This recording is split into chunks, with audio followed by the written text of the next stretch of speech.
All right, what is good, ladies and gentlemen, is the Master Reviewer back again with another review, and today we are doing a review for Ninjago Dragon Rising Season 2, Part 1. I rewatched it today, and yeah, we're nearing the end. We're almost caught up with the season itself. We have still Part 2 of Season 2, and then Season 3, Part 1, which both of those will be rewatches, and then we're going to be on a first-time watch with Season 3, Part 2, and then the new season comes out in about, I think, like 5 days from the time that I'm recording this, so... Yeah, so I did rewatch it today, Season 2, Part 1, and so let us just get into it, starting off with the plot. So the plot of this season is that at the very beginning, I'll say this season, similar to how the last season, Season 1, it very much kind of was taking inspiration from, I would say, Season 9 Hunted, with the, very much it felt like, with the whole capturing dragons and stuff, that aspect. This season, it does feel like it's also taking inspiration this time from Sons of Garmadon, where it is very much the villains trying to gather all the parts that they need in order to set up this ritual to summon these ancient evils. So, and the next season even, it's going to be taking direct inspiration from Tournament of Elements. So, I'm noticing on rewatch that a lot of these seasons are taking inspiration from previous seasons, which is fine because it doesn't feel like directly a one-to-one copy of it. I don't really have a problem with them taking inspiration from previous seasons, but just something I want to point out. So anyway, so this season, it follows basically the ninja. They have to learn, well, actually, it starts off with Roz. Roz is the main villain of this season. He is trying to gather the items, and he needs to create the right circumstances in order to bring back the Forbidden Five, which are 5 elemental masters that were sealed away by these 2 dragons, Egalt and I forgot their names. Let me see here. Ninjago, Egalt, and Rontu. Yep. So there are 2 ancient dragons that ended up sealing away the Forbidden Five, and so Roz wants to bring them back, basically. So he gets this gong called the Gong of Shattering. He gets this mallet, the special mallet that he's supposed to use in order to hit the gong with, and he has all these followers that have wolf masks, as well as Jordana from the last season. She is now working with Roz, as it was kind of shown at the end of the last season. She ends up teaming up with Roz. And you do have the new element, just like how there is a new elemental master of wind, you also have now a new elemental master of smoke. So Ash is, I don't know what happened to Ash. I'm assuming not necessarily he died, because I think that elemental masters, they can still pass down their powers while still being alive. So there is a new elemental master of smoke, Cinder, so he is working for Roz. And so the beginning of the season is that he ends up unlocking, not Rising Dragon, the opposite. He ends up unlocking Shatterspin, which is a technique where if you wear basically one of the wolf masks and you hear the gong being hit by that certain mallet or hammer, whatever it is, it shatters all of the goodness in your heart, and then basically you are able to unlock certain techniques that you would not be able to because your goodness is preventing you from doing so. So he wears the mask, he hears the gong ring, and so he unlocks Shatterspin, which is this really powerful evil technique. And so yeah, the season is basically the ninja need a way in order to stop Shatterspin, so they end up learning about Rising Dragon. Lloyd, throughout the season, he's also getting visions of how he's getting visions that he doesn't want. It's like making him very nervous all the time. So one of the visions basically tells him that he needs to go find Egalt and Rontu in order to learn Rising Dragon. So basically most of the season is the ninja. They end up going to find Egalt and Rontu, and then they learn from Egalt and Rontu Rising Dragon technique. By the time the Blood Moon, like, in order for the ritual, in order for Roz to bring back the Forbidden Five, he needs, like, to wait for a Blood Moon, which happens, like, once every millennium.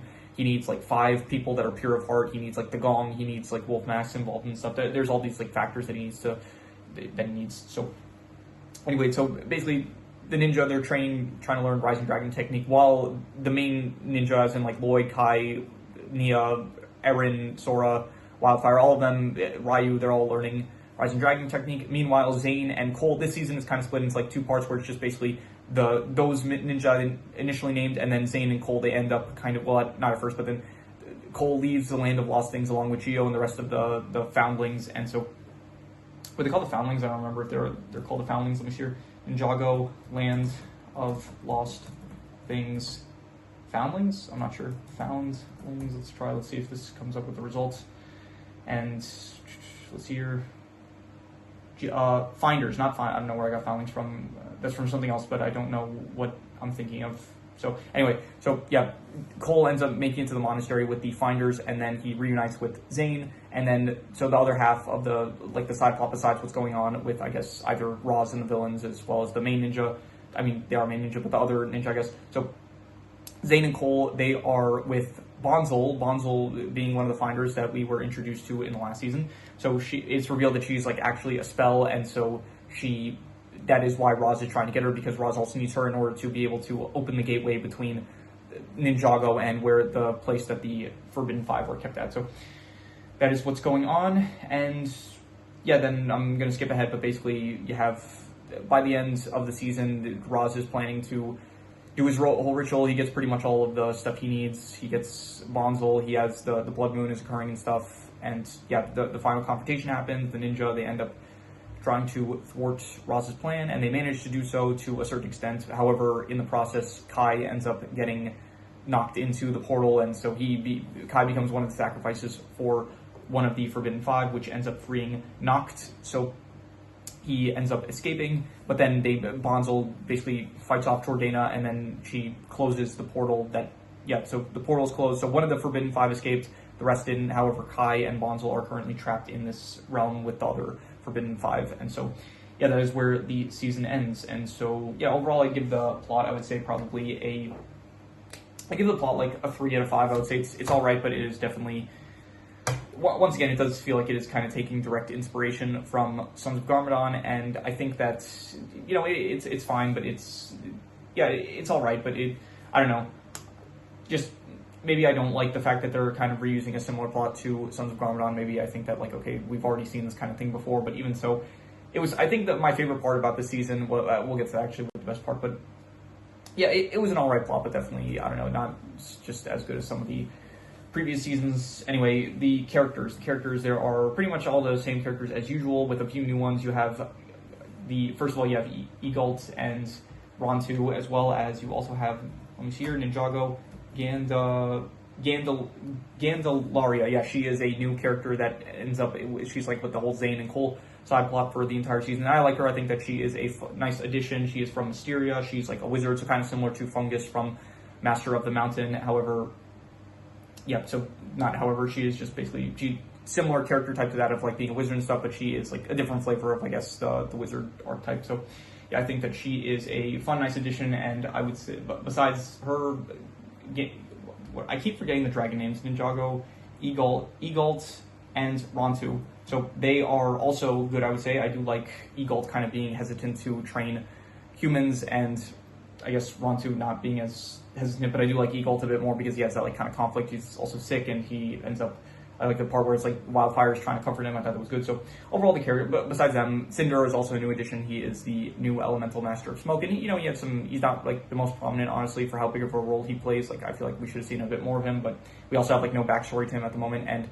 I don't think we actually get any backstory for him from what I remember in season 2 part 2 or season 3 part 1. So, but maybe, who knows, maybe season 3 part 2, or maybe I'm misremembering. Maybe we do end up finding out some backstory about him, but yeah, I do think that he was cool, definitely a cool character, but I do kind of wish we learned a bit more about him. Roz being the main villain, I think he works better as Beatrix, who is just like a tyrant, controlling, dictatorship style, very much similar to, I guess, season 9, what Iron Baron was kind of doing, except she's a bit more tyrannical compared to Iron Baron, I would say. So yeah, I do like Roz as a villain better. I don't really care for Jordana, similar to how I didn't care for her in last season. I don't really like Aaron as much, to be honest, this season, because he's so obsessed with, like, oh, he's doubting himself. He thinks, like, oh, I'm not good enough to be on this team. It's like, I can't master this technique. For one, they keep stating, like, no, he is a prodigy at Spinjitzu. He was able to teach himself Spinjitzu at a really young age. But then he's like, oh, I don't have an elemental power, and I have this special technique that only I'm able to do. No one else is able to access it, but because I'm not, like, 100% mastered it yet, then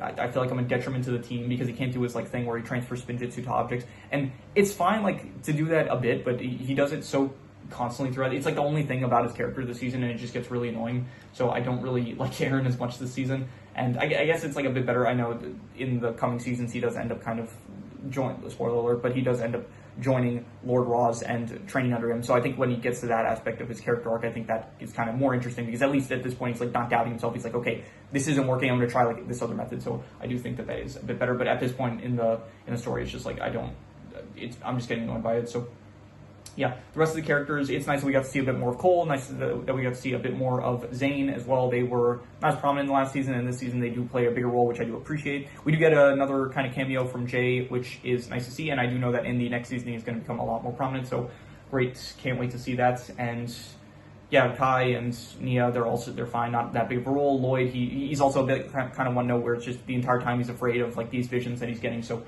again, it's just a bit too repetitive, but besides that, yeah, everyone I would say is overall I would give the characters like I'll go let's go like a 6.5. We'll say that they're good, maybe not even good. No, we'll be a bit more generous than that. We'll say 7 out of 10. We're gonna say that they're pretty good characters still, all of them. Like some nice new additions, and just some certain characters are not as, some characters like specifically Aaron and Lloyd, just they're a bit more annoying, as well as like Jordana, she's not really the best, and yeah, some good characters, but some issues here and there, but overall, like, still a 7 out of 10, I would say. Pretty good.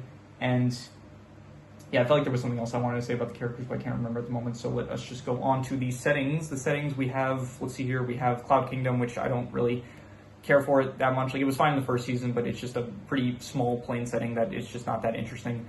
Besides that, there is the Crossroads, which we see a bit, and besides that, a lot of it takes place in the Wildness, and specifically Mysterium. Also, we do see Mysterium, which is basically the part of Mysterium that we do see. It's just a copy of the monastery from that is in Ninjago, so I don't really, it's fine, just not the most unique, I would say.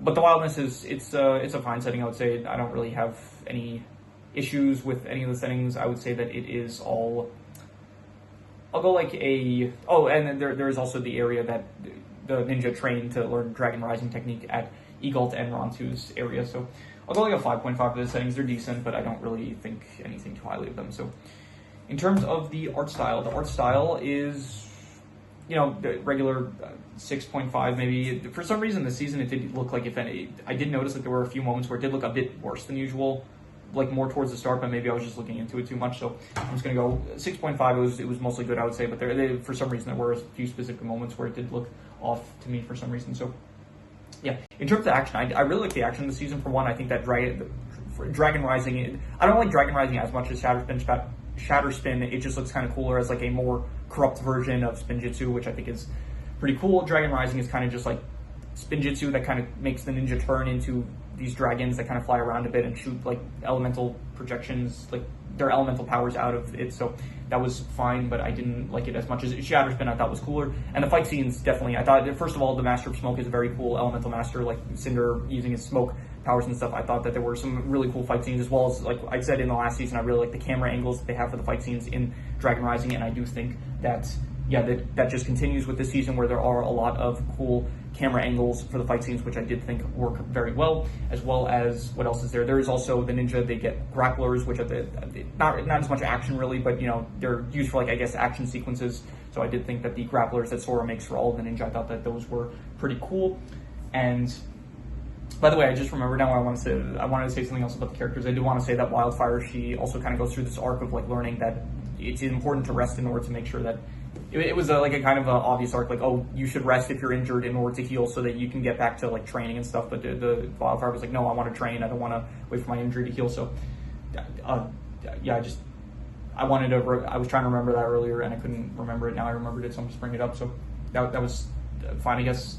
No real thoughts on it. So, but anyway, back to the action. The action I did like, so I did like Shatterspin, Rising Dragon, not as good as Shatterspin, but still pretty cool, and some pretty cool fight scenes, I gotta say, in the season. So I'm going to go a 7.5 for the action. I'm going to say that it was very good action, and I did like it. I'm excited for next season, because next season is the Tournament of Sources season. So it is the kind of the season that takes a lot of inspiration from Season 4, which is one of the best seasons, and I do remember that Season 2, Part 2 was, when I initially watched it for the first time, I remember that was my favorite season so far in Dragon Rising, and so I do think that, I think that it's going to be a very good season when I get to that. So, yeah, but anyway, in terms of the worst thing I would say is probably, I don't know, I don't have a worst thing per se. I will say that there are moments where maybe the pacing doesn't feel as good. Like, it did feel like, I don't know, just certain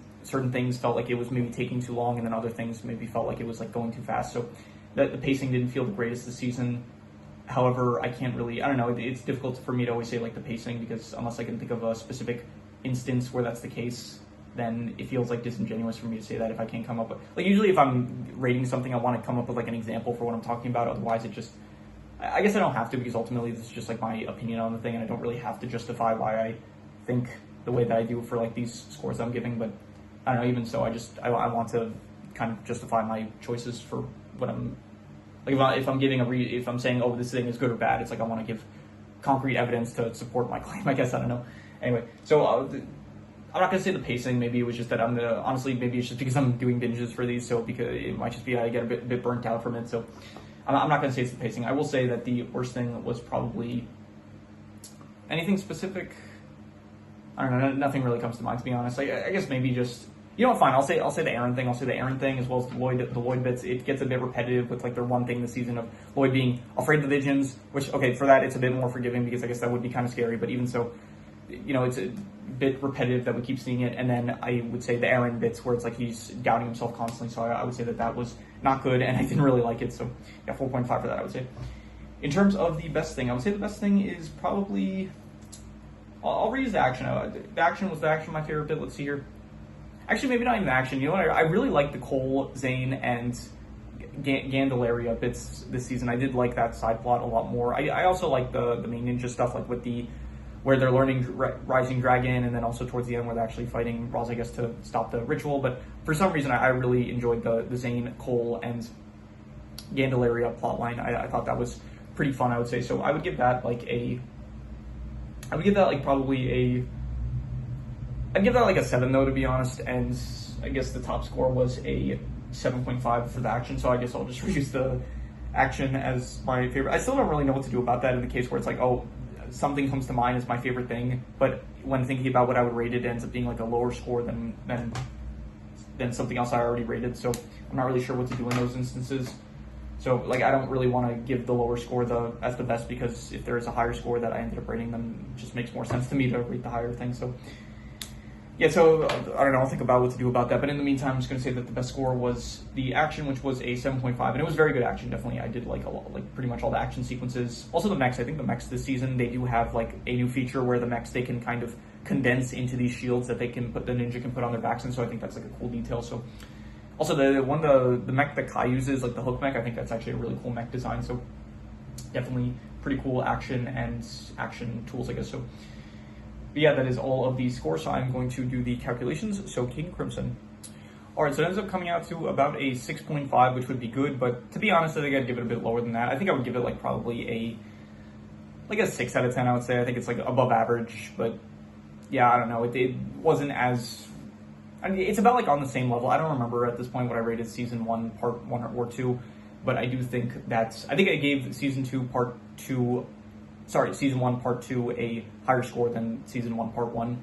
And I would say that this is about, I would say it's like, I don't know, it's not like, I would just give it like a 6 out of 10. I would say it was above average, but I don't think that it was fine. It was like, there was definitely some good moments, but I would still say that it was ultimately just like, I don't know if I'd call it good. I would still call it like above average. I would say 6 out of 10. So yeah, excited for the next coming seasons. Once again, I do think that this Dragon Rising does kind of get better and better. So Tournament of Sources, I'm very excited for that. And then afterwards, there is season 3, part 1, which is a rewatch. It's going to be a rewatch for me, and I know that season definitely has some good moments, some great cameos, which I'm very excited to rewatch. And then I'm going to be on season 3, part 2, which is going to be a first time watch for me. And then I wonder if I'll probably end up, I think they're going to probably release all of season 4 it's going to be part 1 probably, because I think they're going to continue with the part releases.